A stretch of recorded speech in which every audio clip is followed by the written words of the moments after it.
नमस्कार, मैं खुशवानी बिहारी न्यूज में आपका स्वागत है। आज है 15 अक्टूबर। खबरों की ओर बढ़ने से पहले एक नजर सुर्खियों पर।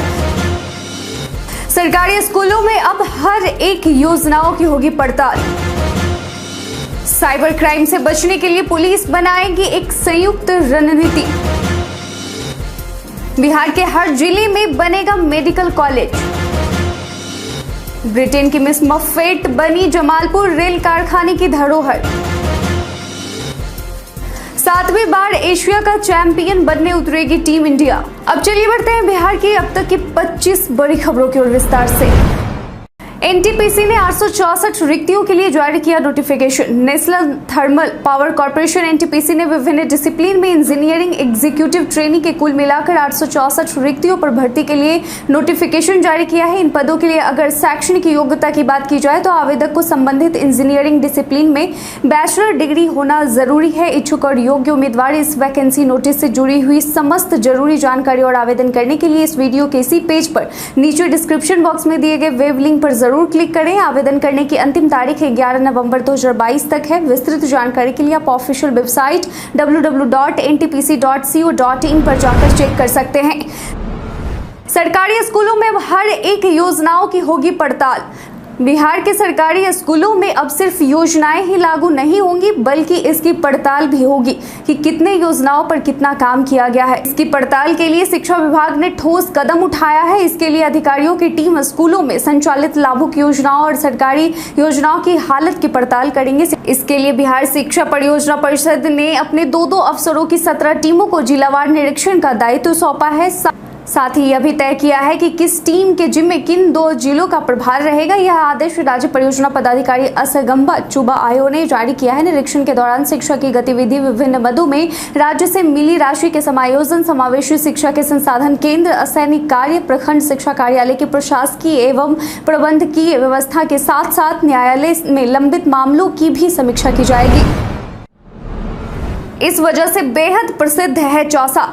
चौसा बक्सर जिले में है और इसे एक ऐतिहासिक स्थान माना जाता है। यह जगह भारत में मुगल सम्राट हुमायूं और सूरी साम्राज्य के संस्थापक शेर शाह सूरी के बीच हुई लड़ाइयों के लिए जानी जाती है, जो सबसे घातक थी, जिसे चौसा का युद्ध भी कहा जाता है। इस युद्ध में हुमायूं बुरी तरह पराजित हुआ था और उसे अपनी जान बचाकर भागना पड़ा। वह अपने घोड़े के साथ गंगा में कूद पड़ा और एक भिश्ती की मदद से डूबने से बच गया। चौसा के युद्ध के बाद शेर शाह बंगाल और बिहार का सुल्तान बन गया और उसने सुल्तान ए आदिल की उपाधि धारण की। चौसा आमों के लिए भी प्रसिद्ध है और इनके स्वाद चखने का सबसे अच्छा समय गर्मियों का होता है।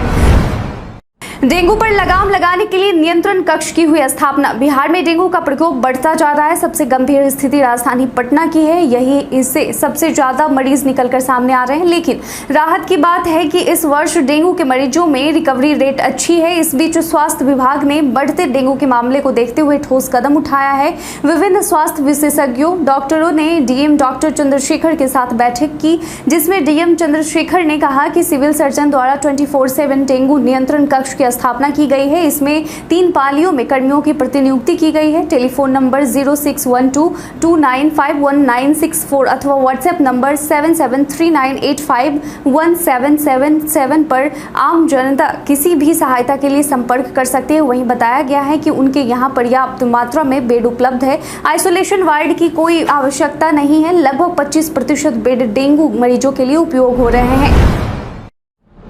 दुनिया भर के शीर्ष 2% वैज्ञानिकों की सूची में शामिल हुए आईआईटी के ये 12 प्रोफेसर। साल 2022 में अमेरिका की स्टैनफोर्ड यूनिवर्सिटी ने दुनिया के शीर्ष 2% वैज्ञानिकों की लिस्ट में आईआईटी पटना के 12 प्रोफेसर ने अपनी जगह बनाई है। इससे पहले 2021 में भी आईआईटी पटना के 11 प्रोफेसर को इस लिस्ट में जगह मिली थी। नए नाम में केवल इलेक्ट्रिकल इंजीनियरिंग के डॉक्टर रंजन कुमार बेहरा का नाम जुड़ा है। फील्ड और सब फील्ड विशिष्ट परसेंटाइल उन सभी वैज्ञानिकों के लिए भी प्रदान किए जाते हैं जिन्होंने कम से कम शोध में 5 पेपर प्रकाशित किए हैं। इन 12 प्रोफेसर में आईआईटी पटना के डॉक्टर ऋचा चौधरी सामाजिक विज्ञान, doctor Surjit Kumar Paul mechanical engineering, doctor Pratibha Moy Das गणित, डॉक्टर श्रीपर्णा साहा व डॉक्टर आसिफ इकबाल कंप्यूटर विज्ञान और engineering, doctor Anirban Bhattacharya mechanical, doctor Amarnath Hegde civil engineering, professor Naveen Kumar Nischal व doctor Saumya Jyoti Ray physics, doctor Udit Sateeja, doctor Ranjan Kumar Behera और डॉक्टर महेश कुमार एच को लेकर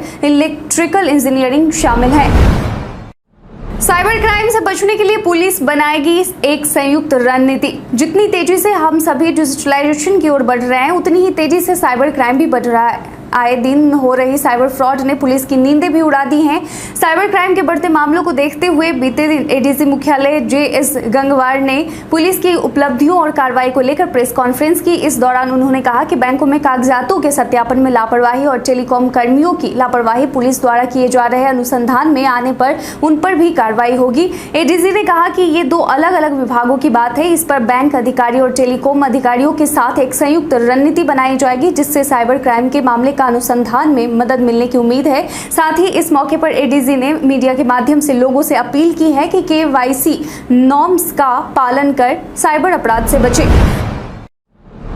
IT पार्क को लॉजिस्टिक पार्क के लिए भी बियाजा देगी जमीन। अब IT park startup hub, grade A warehouse तथा लॉजिस्टिक पार्क के लिए भी बियाजा जमीन उपलब्ध कराएगी। इसकी मंजूरी बिहार कैबिनेट ने दे दी है, जो कि 2025 तक प्रभावी होगा। दरअसल हाल ही में संपन्न इन्वेस्टर मीट में शामिल उद्यमियों ने मुख्यमंत्री की मौजूदगी में यह बात उठाई थी कि IT park, grade A warehouse और लॉजिस्टिक पार्क के लिए बियाजा के स्तर पर जमीन उपलब्ध कराए जाने की व्यवस्था की जाए, जिसके बाद यह महत्वपूर्ण फैसला लिया गया है। इसके बाद अब IT पार्क के तहत डिजाइन एवं development of software, call centre, online परीक्षा केंद्र एवं इलेक्ट्रॉनिक फैब्रिकेशन के लिए सरकार बियाडा परिसर में जमीन उपलब्ध कराएगी। बिहारी पहचान में आज हम बात करेंगे अध्ययन सुमन की। अध्ययन सुमन एक भारतीय अभिनेता हैं जिन्होंने बॉलीवुड में अपना कार्य हाल ए दिल नामक फिल्म से किया। वो भारतीय अभिनेता शेखर सुमन के पुत्र हैं। अध्ययन सुमन का जन्म मुंबई में बॉलीवुड अभिनेता शेखर सुमन और अलका सुमन के घर हुआ था। सुमन ने 2008 में हाल ए दिल के साथ बॉलीवुड फिल्म उद्योग में शुरुआत की, जिसे अनिल देवगन द्वारा निर्देशित और कुमार मंगत द्वारा निर्मित किया गया था। उनकी दूसरी सेमी हिट फिल्म थी राज द मिस्ट्री कंटिन्यूज, मोहित सूरी द्वारा निर्देशित और मुकेश भट्ट द्वारा निर्मित थी। उनकी तीसरी फिल्म जश्न भी मुकेश भट्ट के साथ थी और फिल्म में उनके अभिनय को समीक्षकों द्वारा सराहा भी गया था। उनकी हालिया रिलीज फिल्म सोनियो 2.0 है। हाईकोर्ट ने पटना दूरदर्शन केंद्र पर लगाया 1 लाख रुपए का जुर्माना। पटना हाईकोर्ट ने पटना दूरदर्शन केंद्र पर 1 लाख रुपए का जुर्माना लगाया है। दरअसल यह जुर्माना दूरदर्शन पटना के मृत वरीय अभियंत्रण सहायक के पद पर कार्यरत मोहम्मद नसीम अहमद का मेडिकल का समय पर भुगतान नहीं किए जाने पर लगाया गया है। पटना हाईकोर्ट में जस्टिस PB वजंत्री व जस्टिस राजीव राय की खंडपीठ ने सुनवाई करते हुए इस जुर्माना की राशि का भुगतान 1 सप्ताह में करने का निर्देश दिया है। इस मामले पर अब अगली सुनवाई 3 सप्ताह बाद की जाएगी। आपको बताते चले कि यह आज का पटना दूरदर्शन केंद्र के वरीय अभियंत्रण सहायक की विधवा पत्नी ने पटना हाईकोर्ट में दायर किया था।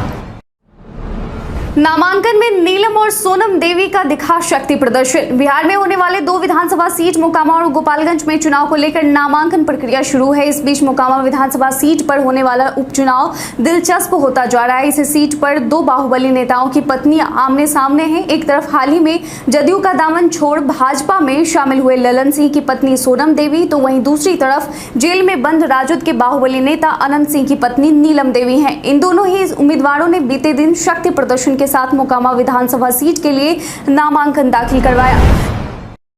बिहार के हर जिले में बनेगा मेडिकल कॉलेज। बीते दिन सराय रंजन के नरघोगी में राजकीय अभियंत्रण महाविद्यालय का उद्घाटन करने समस्तीपुर पहुंचे सीएम नीतीश ने बड़ा ऐलान किया है। मुख्यमंत्री ने कहा कि बिहार के हर जिले में मेडिकल कॉलेज खोले जाएंगे। हर जगह इंजीनियरिंग और पॉलिटेक्निक कॉलेजों की स्थापना की जाएगी। सभी राजकीय इंजीनियरिंग और पॉलिटेक्निक कॉलेजों में छात्र छात्राओं के लिए 1/3 सीट पर आरक्षित करने का निर्णय लिया गया है। इस दौरान मुख्यमंत्री नीतीश कुमार ने कहा कि मेडिकल और इंजीनियरिंग विश्वविद्यालय की स्थापना की जा रही है। सभी संस्थानों में 1/3 सीट लड़कियों के लिए आरक्षित किया गया है। उन्होंने कहा कि लड़कियां पढ़ेंगी तो बात आगे बढ़ेगी।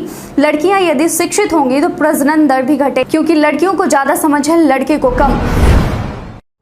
बिहार में विदाई की बेला के करीब मानसून। राजधानी पटना सहित बिहार के अन्य इलाकों में आने वाले दिनों में बारिश नहीं हुई तो माना जाएगा कि मानसून की विदाई हो चुकी है। मौसम विभाग के मुताबिक सूबे में आने वाले 2-3 दिनों में बारिश की संभावना ना के बराबर है। अधिकतर इलाकों में मौसम साफ रहने का अनुमान है। पिछली बार गुरुवार को राज्य के 1-2 जिलों में हल्की बारिश हुई थी। पिछले साल की तरफ देखें तो बिहार में अक्टूबर के मध्य तक यानी 15 तारीख तक मानसून सक्रिय रहा है। हालांकि 5 अक्टूबर तक सामान्यतया मौसम की विदाई तय मान ली जाती रही है। भारत में इस्तेमाल हो रही 5G टेक्नोलॉजी पूरी तरह स्वदेशी। इस महीने की शुरुआत में लॉन्च की गई 5G पूरी तरह स्वदेशी है और फाइनेंस मिनिस्टर निर्मला सीतारमण ने बताया कि इस टेक्नोलॉजी को कहीं से इंपोर्ट नहीं किया गया और यह देश का प्रोडक्ट है। उनका कहना था कि अन्य देशों को भारत 5G टेक्नोलॉजी उपलब्ध करा सकता है। सीतारमण ने अमेरिका में एक यूनिवर्सिटी के इवेंट में कहा कि यह जानकारी लोगों तक नहीं पहुंची है कि हमने देश में जिस 5G टेक्नोलॉजी को लॉन्च किया है वह पूरी तरह स्वदेशी है। इसके कुछ महत्वपूर्ण पार्ट्स दक्षिण कोरिया जैसे देशों से आ सकते हैं। इस टेक्नोलॉजी को कहीं से इंपोर्ट नहीं किया गया है। ब्रिटेन की मिस मफेट बनी जमालपुर रेल कारखाने की धरोहर। ब्रिटेन में बनी सबसे छोटी भाप इंजन मिस मफेट को जमालपुर रेल कारखाने का धरोहर घोषित किया गया है। आपको बता दें कि जमालपुर रेल कारखाने के इंजीनियर ने 1928 में ब्रिटेन से लाई गई इस भाप इंजन को अपनी मेहनत से फिर से चलने लायक बनाया और अब यह हेरिटेज इंजन बन गई है। बताया गया है कि 2018 में जब रेलवे बोर्ड के चेयरमैन अश्विनी लोहानी जमालपुर दौरे पर आए तो उनकी नजर इस इंजन पर पड़ी। उन्होंने इसके बारे में उत्सुकता से पूछा। इसके बाद इसके जाम हुए पार्ट पुर्जे पर मेहनत से काम हुआ और इसे एक बार फिर से चलने लायक बना दिया गया। वहीं योजना यह भी बनी है कि आम लोग भी इसको देख सके। इसके लिए इस हेरिटेज इंजन को जमालपुर के गोल्फ ग्राउंड में रख कर चलाया जाए। हालांकि इस योजना पर अभी काम नहीं हुआ है। सिंगापुर में शुरू हुआ लालू यादव का इलाज। राजद सुप्रीमो लालू प्रसाद यादव अपने बेहतर इलाज और किडनी ट्रांसप्लांट के लिए सिंगापुर गए हैं। इस दौरान उनकी कुछ लेटेस्ट तस्वीर निकलकर सामने आई है जिसमें उनका अस्पताल में डॉक्टरों द्वारा चेकअप किया जा रहा है। जानकारी के मुताबिक लालू प्रसाद यादव को हॉस्पिटल में एडमिट कर लिया गया है। उनकी बेटी रोहिणी आचार्य ने लालू यादव की कई तस्वीरें शेयर की हैं। लालू के साथ उनकी बेटी मीसा भारती भी सिंगापुर में है। लालू परिवार का मानना है कि इलाज के सिलसिले में सिंगापुर में लंबे समय तक भी रहना पड़ सकता है। लालू यादव के साथ 6 लोग सिंगापुर गए हैं। अब डाकघर से बुक करा सकेंगे ट्रेन की टिकट। भारतीय डाक रेल यात्रियों को बड़ी सुविधा देने जा रहा है। इससे सबसे ज्यादा ग्रामीण लोग लाभान्वित होंगे। भारतीय रेलवे ने बिहार के ग्रामीण इलाके के यात्रियों को ध्यान में रखते हुए डाकघर से टिकट बुक कराने की सुविधा शुरू की है। दरअसल रेलवे ने राज्य भर के लगभग 5000 विभिन्न डाकघरों में टिकट बुक कराने की व्यवस्था की है। इस सुविधा के शुरू हो जाने के बाद रेल यात्री रेल टिकट लेने में परेशानी नहीं होगी, यानी रेल यात्री बिना किसी परेशानी के अपने नजदीकी पोस्ट ऑफिस से टिकट ले सकेंगे। अगर सब कुछ सही रहा तो मार्च 2023 तक अपने नजदीकी डाकघर से आप आसानी से रेल टिकट बुक करा सकेंगे, क्योंकि बिहार डाक सर्किल आगामी मार्च 2023 तक पटना समेत राज्य भर के 5000 डाकघरों में कॉमन सर्विस सेंटर की सुविधा देने जा रही है। स्वास्थ्य विभाग ने सिविल सर्जन से मांगा खर्च का ब्यौरा। स्वास्थ्य विभाग ने राज्य के सभी सिविल सर्जनों से विभिन्न स्वास्थ्य कार्यक्रमों में होने वाले खर्च का हिसाब मांगा है। इसको लेकर राज्य स्वास्थ्य समिति के कार्यपालक निदेशक संजय कुमार सिंह ने इस बाबत निर्देश जारी किया है और कहा है कि राज्य स्तरीय समीक्षा बैठक में इसकी जिलावार समीक्षा होगी। मीडिया रिपोर्ट्स की माने तो आगामी 20 अक्टूबर को इसको लेकर राज्य स्तरीय समीक्षा बैठक होनी है। इसमें राज्य के सभी सिविल सर्जन सहित सभी डिस्ट्रिक्ट हेल्थ मैनेजर को बुलाया गया है। वहीं बैठक में स्वास्थ्य विभाग के सभी आला अधिकारी मौजूद रहेंगे। ललन सिंह के करीबी के ठिकानों पर छापेमारी से राजनीति हुई तेज। जदयू के राष्ट्रीय अध्यक्ष ललन सिंह के करीबी के ठिकानों पर इनकम टैक्स की छापेमारी के बाद सियासत तेज हो गई है। इस छापेमारी को जदयू के तरफ से उपचुनाव से पहले भाजपा की हार को लेकर हताशा का परिणाम बताया गया है। वहीं इसको लेकर भाजपा ने कहा है कि कार्रवाई में केंद्र पर आरोप लगाना सही नहीं है। दरअसल बीते दिन हो रही इनकम टैक्स की कार्रवाई को लेकर भाजपा प्रवक्ता निखिल आनंद ने कहा कि सीबीआई, ईडी और इनकम टैक्स स्वायत्त संस्थाएं हैं।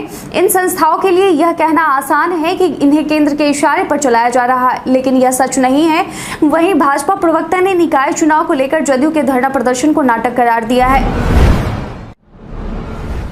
प्रशांत किशोर ने बताया, इतिहास में सीएम नीतीश कैसे किए जाएंगे याद। जन स्वराज पद यात्रा का बीते दिन प्रशांत किशोर का 13वां दिन रहा। इस दौरान प्रशांत किशोर पश्चिमी चंपारण के सिकटा प्रखंड के बलथर में थे। इस दौरान उन्होंने मीडिया से बातचीत में कहा कि मुझे ऐसा लगता है कि नीतीश सरकार की इतिहास जब भी लिखी जाएगी उसमें सबसे बड़ा दोष नीतीश कुमार का यह होगा कि पढ़े लिखे व्यक्ति होने के बावजूद उनके नेतृत्व में उनके शासनकाल में बिहार की शिक्षा व्यवस्था पूरी तरह ध्वस्त हो गई। यह उनके शासनकाल का सबसे बड़ा काला अध्याय होगा। उन्होंने कहा कि यदि सड़क खराब है तो संभव है कि 2-4 साल के बाद कोई अच्छी सरकार आए तो सड़क बन जाएगी, लेकिन जब शिक्षा व्यवस्था ध्वस्त होती है तो पूरा का पूरा जनरेशन खराब हो जाता है। जो व्यक्ति नहीं पढ़ पाया और उसे किसी तरह डिग्री मिल गई वह जीवन भर अपने पोटेंशियल को पूरा नहीं कर पाएगा। नीतीश कुमार का ऐलान, अब जीवन भर भाजपा के साथ नहीं जाएंगे। 7 बार दल बदल चुके, जिसमें 2 बार भाजपा के साथ गठबंधन में रह चुके नीतीश कुमार ने एक बार फिर ऐलान किया है कि वो अब भाजपा के साथ जीवन भर कभी नहीं जाएंगे। अगर आपने ध्यान दिया होगा तो ये पहली बार नहीं है जब नीतीश कुमार ने यह ऐलान किया है। 2 बार भाजपा के साथ गठबंधन तोड़ चुके नीतीश कुमार ये दूसरी बार ऐलान कर रहे हैं। पहली बार उन्होंने साल 2013 में गठबंधन तोड़ने के बाद ये बात कही थी। दरअसल बीते दिन समस्तीपुर में इंजीनियरिंग कॉलेज का उद्घाटन करने पहुंचे नीतीश कुमार ने कहा कि जीवन भर उन लोगों यानी भाजपा के साथ नहीं जाएंगे। नीतीश कुमार का कहना है कि पहले की भाजपा के लोगों के पास विजन था, अब वाले सिर्फ बातें करते हैं। अनिल साहनी के बचाव में आगे आया आरजेडी। अवकाश एवं यात्रा भत्ता घोटाला मामले में दिल्ली के राउज एवेन्यू कोर्ट ने दोषी करार दिया था और 3 साल कैद की सजा सुनाई थी, जिसके बाद अब राजद के कुजनी विधायक अनिल साहनी का विधानसभा सदस्यता समाप्त कर दिया गया है। इसको लेकर राजद प्रवक्ता शक्ति सिंह ने कहा कि उनकी सदस्यता खत्म हुई है। कानूनी रूप से या नियम के अनुसार जो हुआ है उस पर हम कुछ नहीं कह सकते हैं। जहां तक हमें मालूम है इस मामले को लेकर ऊपरी अदालत का भी सहारा अनिल साहनी लेंगे। हम महागठबंधन के लोग कानून और कर्तव्य को जानते हैं और उसका लगातार पालन करते हैं। जब कभी भी कोर्ट कुछ ऐसा आदेश करता है, नियम का पालन करने में हम आगे रहते हैं। हिमाचल प्रदेश विधानसभा चुनाव की तारीखों का हुआ ऐलान।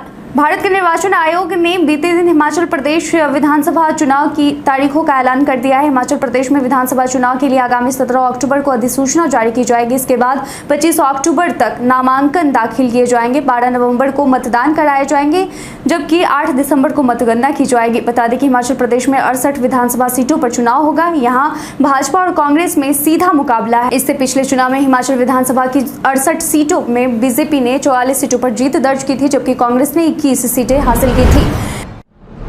7वीं बार एशिया का चैंपियन बनने उतरेगी टीम इंडिया। 6 बार की चैंपियन भारत शनिवार यानी आज बांग्लादेश के सिलहट इंटरनेशनल क्रिकेट स्टेडियम में महिला एशिया कप 2022 फाइनल में श्रीलंका से भिड़ेगी। भारत और श्रीलंका बिल्कुल अलग तरीके से अपने अपने सेमीफाइनल जीतने के बाद यहां पहुंचे हैं। भारत ने शिफाली वर्मा के धमाकेदार 42 रन और दीप्ति शर्मा के 3 विकेटों की मदद से थाईलैंड के खिलाफ 74 रनों से जीत हासिल किया। भारत बनाम श्रीलंका महिला एशिया कप 2022 फाइनल का सीधा प्रसारण भारत में स्टार स्पोर्ट्स नेटवर्क टीवी चैनलों पर शनिवार को दोपहर 1 बजे से किया जाएगा। भारत बनाम श्रीलंका महिला एशिया कप 2022 फाइनल की live streaming Disney plus Hotstar पर उपलब्ध होगी। भारत के इतिहास में आज की तारीख कई कारणों से है दर्ज। मुगल शासक अकबर का जन्म 1542 में हुआ। प्रसिद्ध संगीतकार शंकर जयकिशन शंकर का जन्म 1922 में हुआ। भारत के 11वें राष्ट्रपति अब्दुल कलाम का जन्म 1931 में हुआ। प्रसिद्ध राजनीतिज्ञ एवं छत्तीसगढ़ के दूसरे मुख्यमंत्री रमन सिंह का जन्म 1952 में हुआ। भारतीय निर्देशक मीरा नायर का जन्म 1957 में हुआ। मध्यकालीन भारत का एक विद्वान, साहित्यकार और फारसी का प्रसिद्ध कवि फैजी का निधन 1595 में हुआ। एक कवि, उपन्यासकार, निबंधकार और कहानीकार सूर्यकांत त्रिपाठी निराला का निधन 1961 में हुआ। पद्म भूषण से सम्मानित प्रसिद्ध चित्रकार एवं मूर्तिकार देवी प्रसाद राय चौधरी का निधन 1975 में हुआ। भारत के स्वतंत्रता संग्राम में क्रांतिकारियों के प्रमुख सहयोगी दुर्गा भाभी का निधन 1999 में हुआ। कंबोडिया के राजा नोरोदम शिनोग का निधन 2012 में हुआ। टाटा कंपनी ने टाटा सन्स लिमिटेड नामक देश की पहली एयरलाइन की शुरुआत 1932 में की। टाटा एयरलाइन कालांतर में एयर इंडिया बन गया की पहली उड़ान 1935 में भरी। वायरल खबर में आज बात होगी 3G 4G स्मार्टफोन की मैन्युफैक्चरिंग बंद करने के बारे में। सोशल मीडिया पर कई तरह की सूचनाएं वायरल होती हैं, लेकिन सभी सच हो ये जरूरी नहीं है। इसी कड़ी में आज हम बात करेंगे 3G और 4G स्मार्टफोन की मैन्युफैक्चरिंग बंद करने के बारे में। दरअसल PIB ने अपने एक ट्वीट में लिखा है कि कुछ मीडिया रिपोर्ट्स में दावा किया जा रहा है कि भारत सरकार ने स्मार्टफोन कंपनियों को 3G और 4G स्मार्टफोन की मैन्युफैक्चरिंग बंद करने का निर्देश दिया है। PIB ने आगे लिखा है कि यह खबर फर्जी है। भारत सरकार ने ऐसा कोई निर्देश नहीं दिया है। बीते दिन हमारे द्वारा पूछे गए सवाल का आप लोगों में से बहुत लोगों ने अपना जवाब में कमेंट सेक्शन में लिखकर दिया था। जिन्होंने पूछे गए सवाल का जवाब दिया उनके नाम है राजानंद सदा, कल्याणी चौधरी, कविता कुमारी, ब्रजेश राम, अमन कुमार, मृत्युंजय कुमार, अहमद रुश्दी, अभिमन्यु कुमार, भानु प्रकाश मौर्य, राहुल कुमार दास, बलिंद्र कुमार निवास, रंजीत कुमार और अमन कुमार। इसके साथ ही बढ़ते हैं आज के सवाल की ओर। आज का सवाल है कि क्या आप साइबर अपराध से बचने के प्रति सजग हैं? अपना जवाब में कमेंट सेक्शन में लिखकर जरूर बताएं। आज के लिए बस इतना ही। धन्यवाद।